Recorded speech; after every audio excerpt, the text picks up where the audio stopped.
Smokin' Jay rumors are back. Welcome into Chicago Bears Now. My name is Harrison Graham. It's been a while since we have used the Smokin' Jay rumor meter. And if you're new to the channel or if you need a refresher, here is how the Smokin' Jay rumor meter works. If it's 0 Smokin' Jays, it's fake news. It's not going to happen.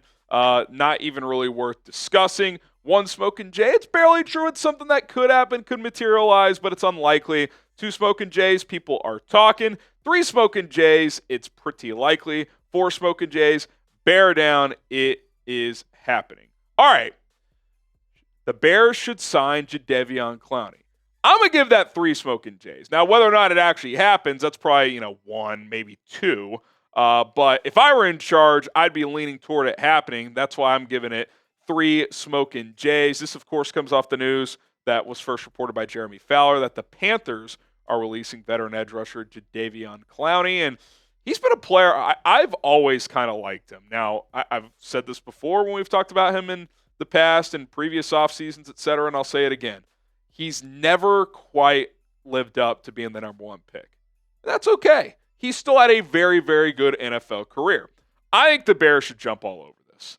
It just makes too much sense because they didn't get a true edge rusher in the draft. He, to me, checks a lot of the boxes of a Dennis Allen edge rusher, and he can still play. He can still play. You look at his last 4 years, 5.5 sacks in 3 of the 4 seasons, 9+ sacks in 2 of the 4. Really overall, he had that weird last season in Cleveland in 2022, but went to Baltimore, had a really good year. Last year was solid in Carolina as well. You see how PFF graded him out last year. He still grades out well. Like if you're in the 70s, you're well above average. 60s is average as well. And historically, he's a really good run defender, so I still think he can do that. 44 pressures, almost a 13% pass rush win rate. That's above average. Again, we're not talking about an elite player. It's May. You're not getting elite unless you trade this time of year. But Jadeveon Clowney is a solid player who knows what he's doing and would elevate the floor of your edge position. And Dennis Allen, what does he like in his edge rushers historically? 1, guys who are big, long, and physical and can set the edge as a run defender first. That's kind of what Jadeveon Clowney does. 6'5", 266, 34.5-inch arms, can really push back tackles with that arm length.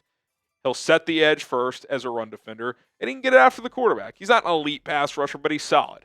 He's solid in that regard. Hasn't always turned into huge sack seasons, but he is affecting the quarterback every single year pretty much throughout his NFL career. And what stands out about this defensive line room? Well, it's about you have about 8 defensive tackles and about 3 or 4 edge rushers. That's what stands out to me. I mean, you got Montez Sweat. Obviously, he's going to be here. Dio Dengbo, but he's going to kick inside some. Is Austin Booker ready to be that 3rd guy and, on some passing downs be out there? We'll see. You're hoping. Daniel Hardy, I think he's more of just a special teamer. Dominique Robinson, I mean, you look at the edge group as a whole, you only have 8 of them. 3 of them are UDFAs from the past 2 years. Dominique Robinson's entering year 4. Like, most people feel like his time is up. Hardy's more of a special teamer. So you got Sweat, Adengbo, and Booker is still a projection. Like, Adengbo is what I would call a solid starter. Montez Sweat, at minimum, is a solid starter, but ideally bounces back and is a really, really good player. But if you had a guy like Jadeveon Clowney, he's at worst your 3rd guy, unless Booker really takes a step. And hell, in certain situations, he could be better than Adengbo, at least for this year.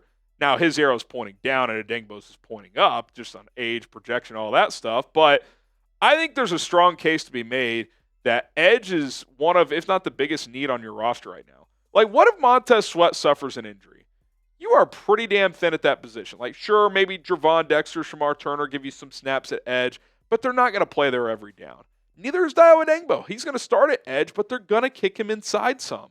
And they should want to do that because he can really create mismatches on the interior. But right now, you lack the proper edge depth to even probably do that as much as you want. But if you add a guy like Clowney, he can kind of just become your 3rd starting edge, like your 5th defensive lineman, and you can feel pretty good about that. Now, why has he bounced around from team to team since he left Houston? I don't know. Is he worn out his welcome? I'm not sure. We know Poles values character and all that, but I think as a player, he still checks a lot of boxes, and I don't remember hearing a lot of crazy stories the last couple of years. I know it ended kind of bizarre in Cleveland, but that was in 2022. By all accounts, it was fine in Carolina last year, and he had a great season in Baltimore 2 years ago. Comment below, should the Bears sign Jadeveon Clowney? Type S for sign or P for pass. You're going to get hit with the YouTube ad break, so answer right there on the pinned comment, and then we'll talk a little bit more about this idea. Okay, so what is it going to cost for Clowney?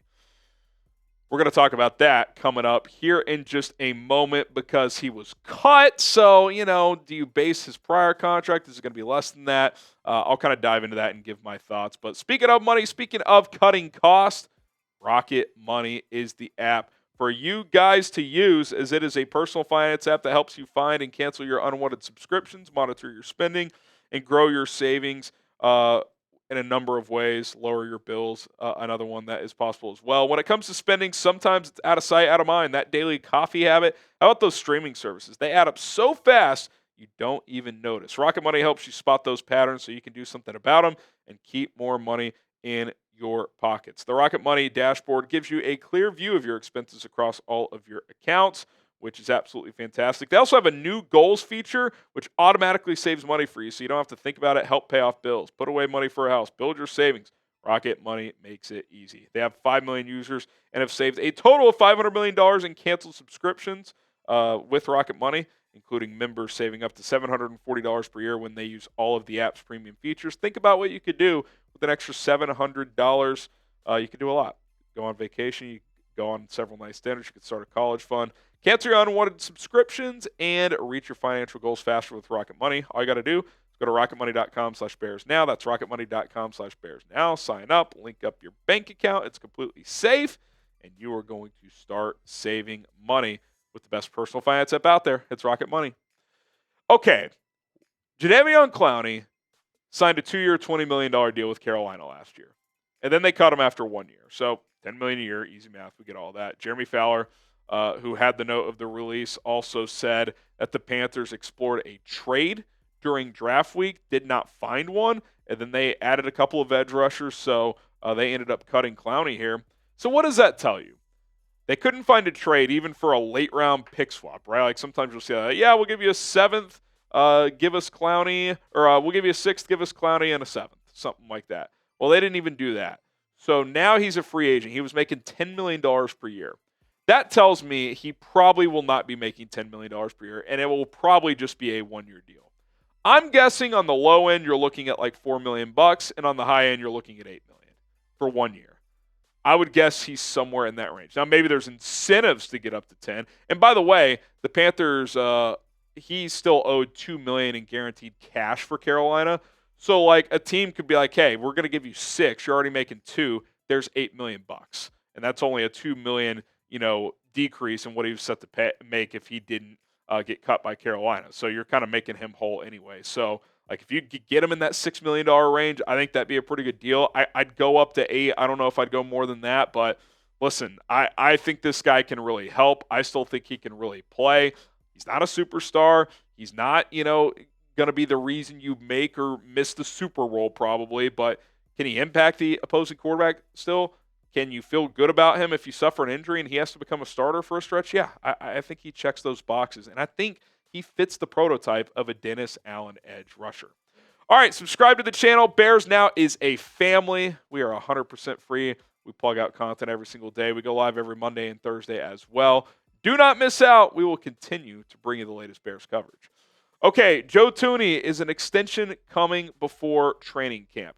I'm going to give this one 3 smoking Jays as well. I do think it's pretty likely that an extension happens before training camp gets going in late July, early August. Brad Biggs on the score kind of exploring this, saying, I think both parties would feel best if something were to be finalized before training camp, but I don't see any kind of soft deadline for this negotiation. Now, Ryan Poles has used similar language with Thuney that he did previously with Kyler Gordon, calling it a priority.